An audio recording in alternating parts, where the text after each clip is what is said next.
Con vuestra licencia, soberano Señor sacramentado.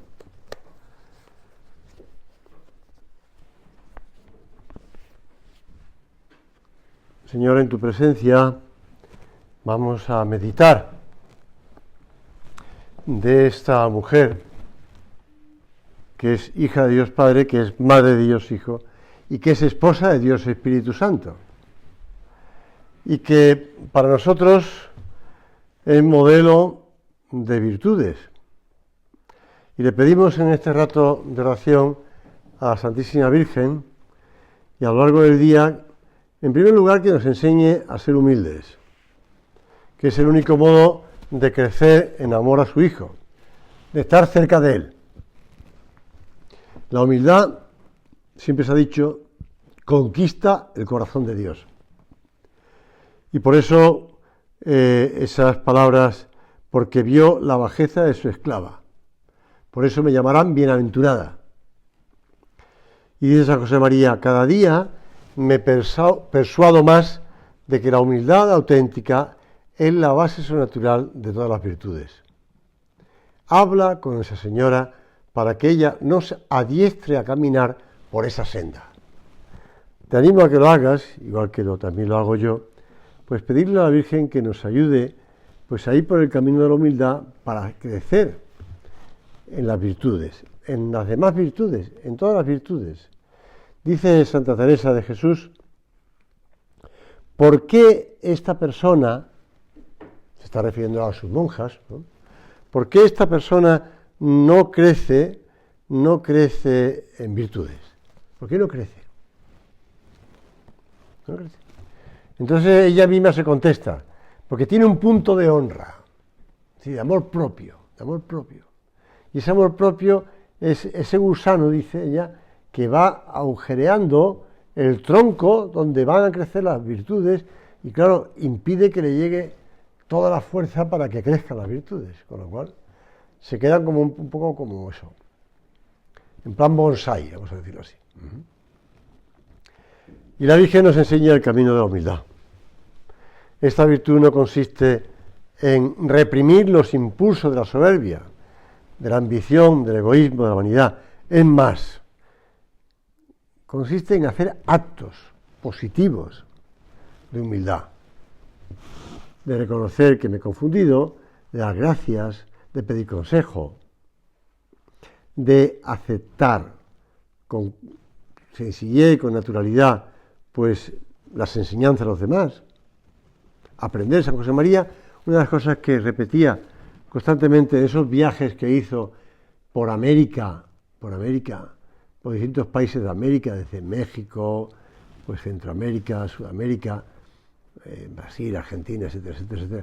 Y también pues los viajes que hizo también en la península ibérica, tanto Portugal como España, pero sobre todo en esos países de Centroamérica, Norteamérica y América del Sur. Decía, he venido a aprender, vengo a aprender. Y no era una postura así, pues para que la gente dijera, ah, qué bueno es, qué tal. No era por eso. Era porque él pensaba eso exactamente, que iba a aprender. Esa actitud de aprender.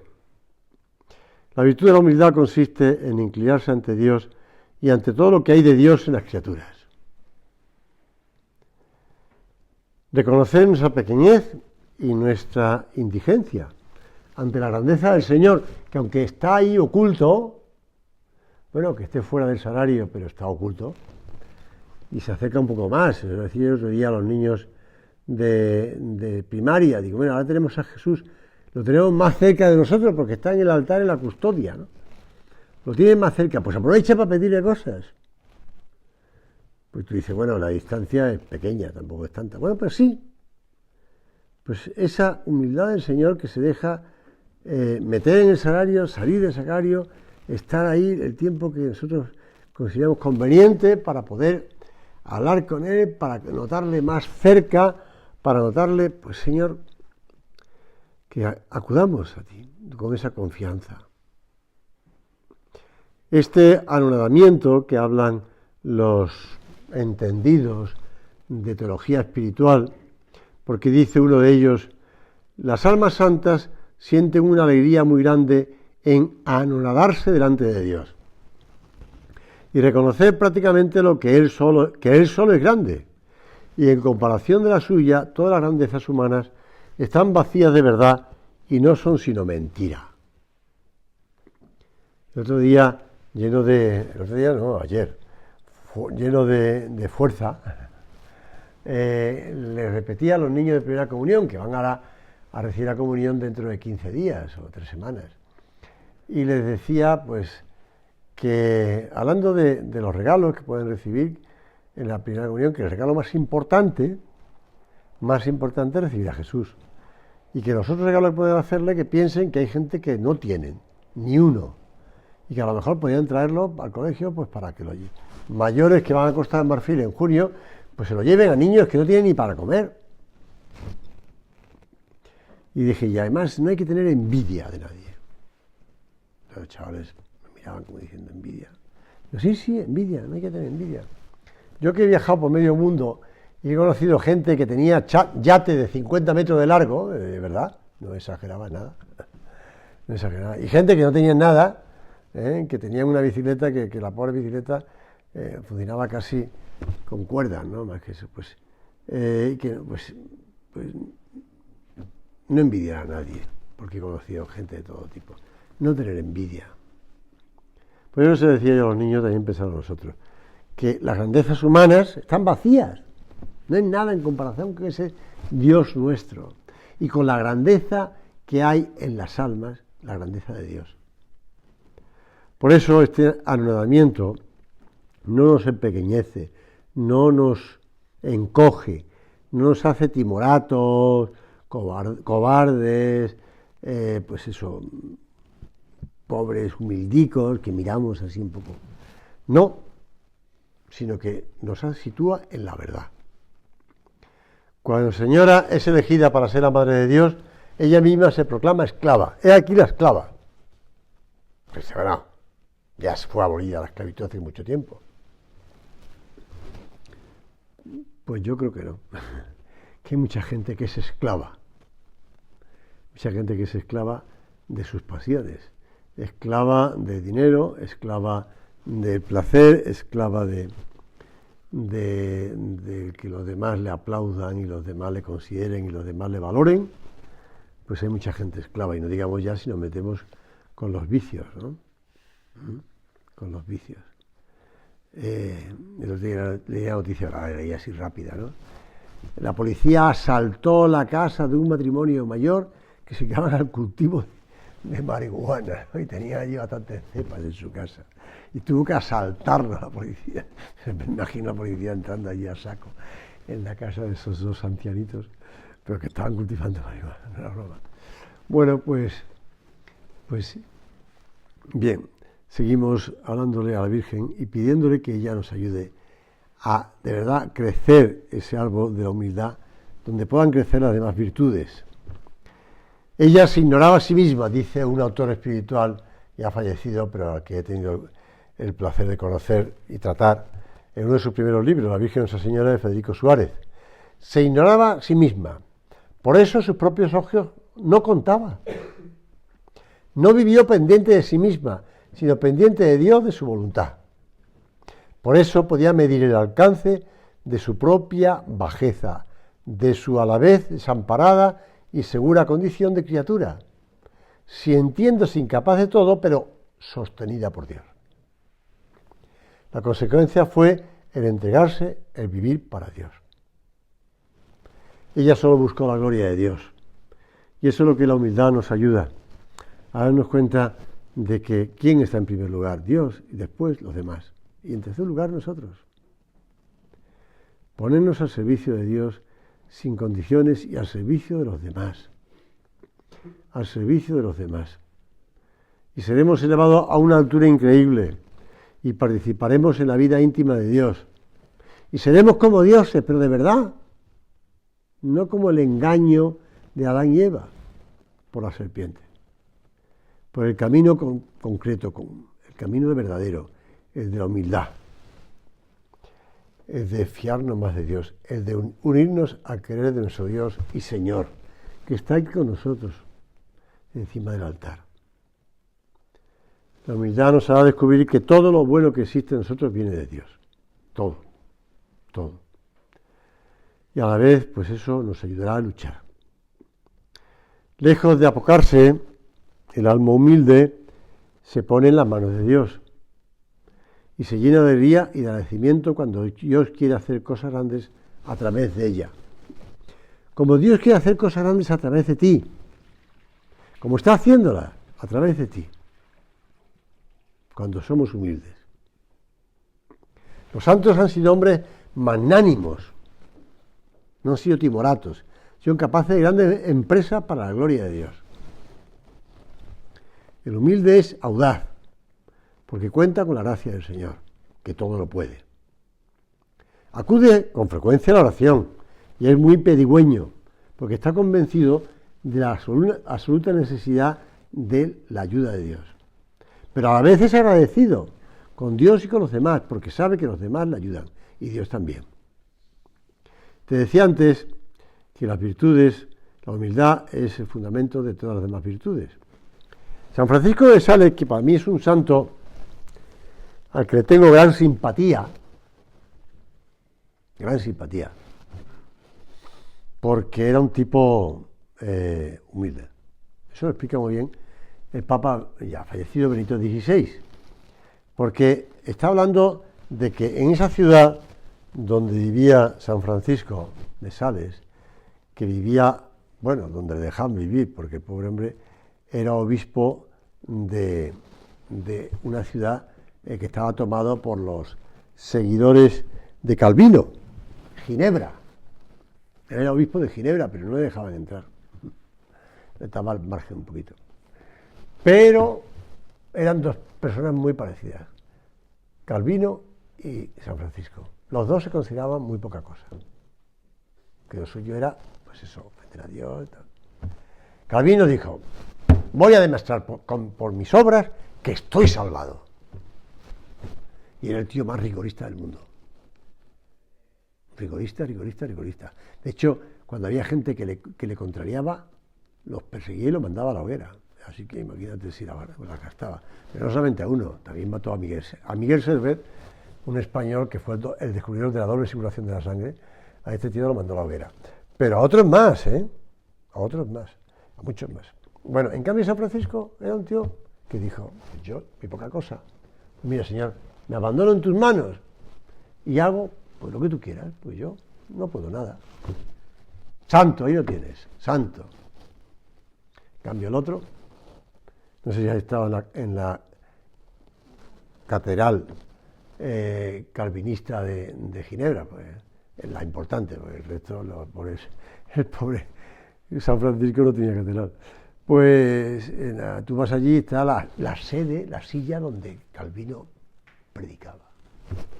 Estaba protegida por un cordón, menos mal, pues si no me hubiera lo siento, había cámaras también que te vigilaban, entonces no te dejaban hacer muchas cosas. Pero es que yo venía de Ars, donde el santo cura de Ars se pasaba horas y horas confesando. Y ahí sí que me senté en el confesionario que tenía la sacristía para hombres.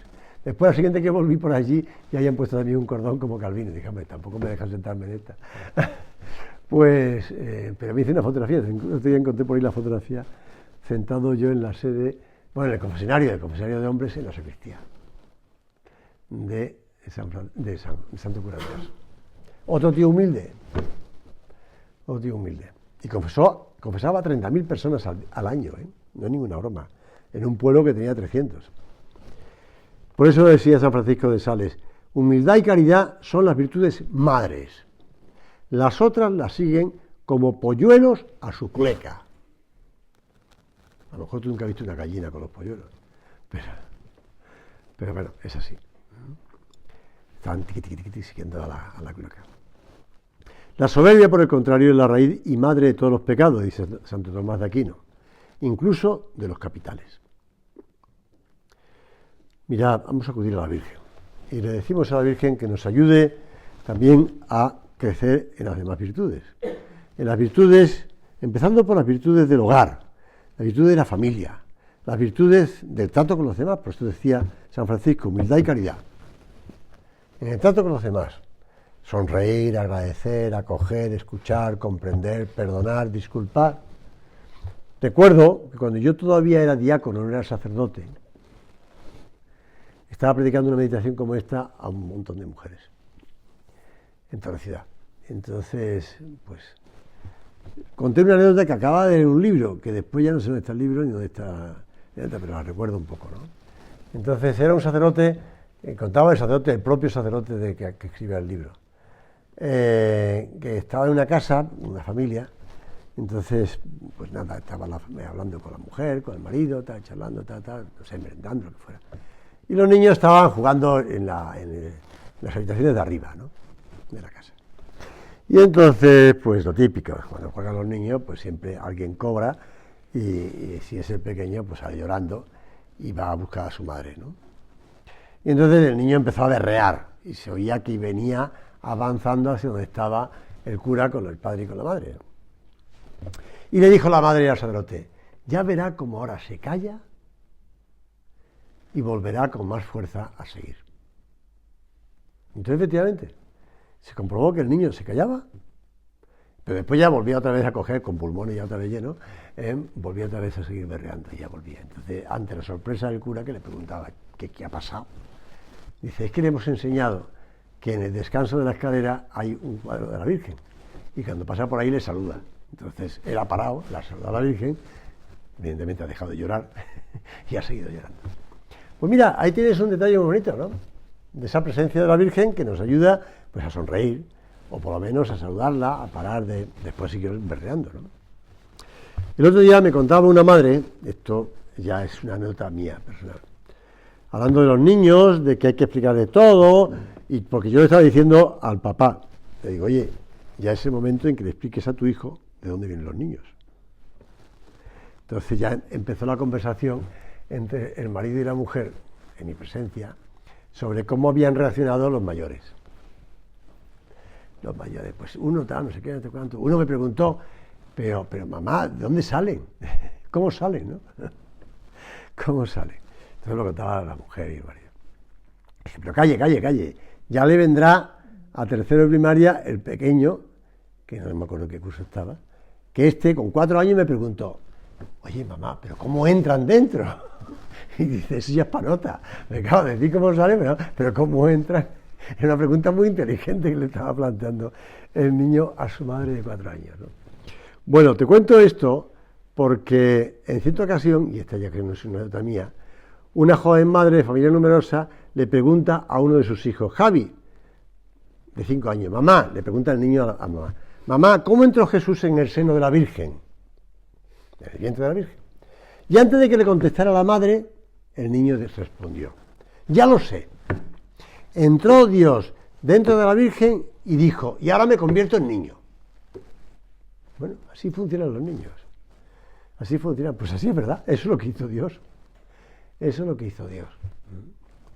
Así que vamos nosotros también a hacernos niños, es decir, niños que necesitamos la ayuda de los demás, niños que no sabemos todo, que aprendemos y que después compartimos con los demás y vamos creciendo con humildad, buscando esas virtudes que facilitan la vida de los demás.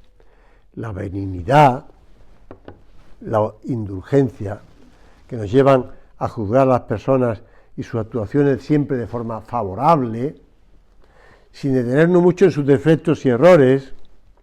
La gratitud, que es ese recuerdo afectuoso de un beneficio recibido, porque no nos olvidamos con facilidad de las trastadas que nos han hecho, pero en cambio rápidamente olvidamos los favores que nos han hecho. El deseo de corresponder de alguna manera. En muchas ocasiones solo podemos decir gracias o algo parecido.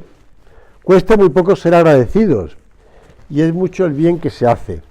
Como el otro día le escuchaba a un pedagogo que se había quedado sorprendido que en un instituto de Pamplona, que estaba en un barrio bastante complicado, y que el propio director del instituto le explicaba que también tenían problemas para la disciplina, problemas para interactuación entre profesores y alumnos, etcétera, etcétera. Y que al final habían decidido, más que medidas así fuertes, habían decidido fomentar en la gente el perdón, gracias,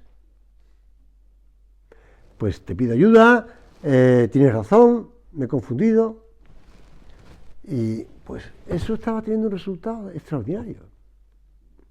Pues eso en la vida familiar es estupendo. En el trato con los demás es fenomenal. Y hay que hacerlo hacer. El optimismo,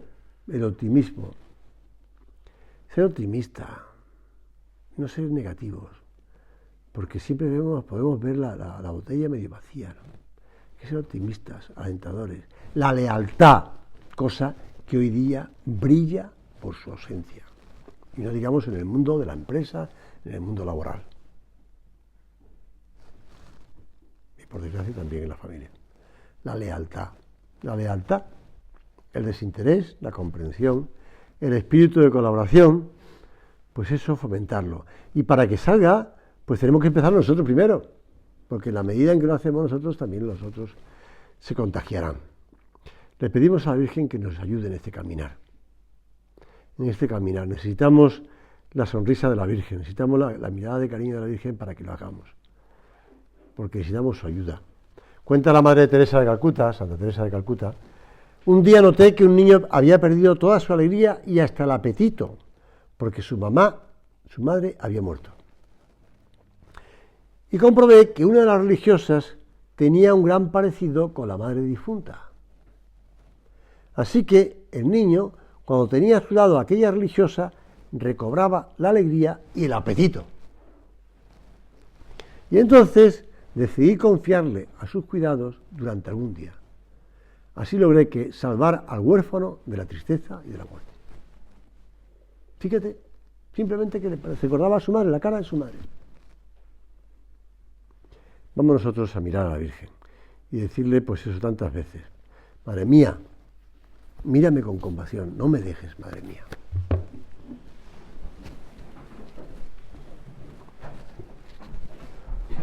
Gracias, Dios mío, por los buenos propósitos, afectos e inspiraciones que me has comunicado en esta meditación. Te pido ayuda para ponerlos por obra. Madre mía Inmaculada, San José, mi Padre y Señor, Ángel de mi guarda, interceded por mí.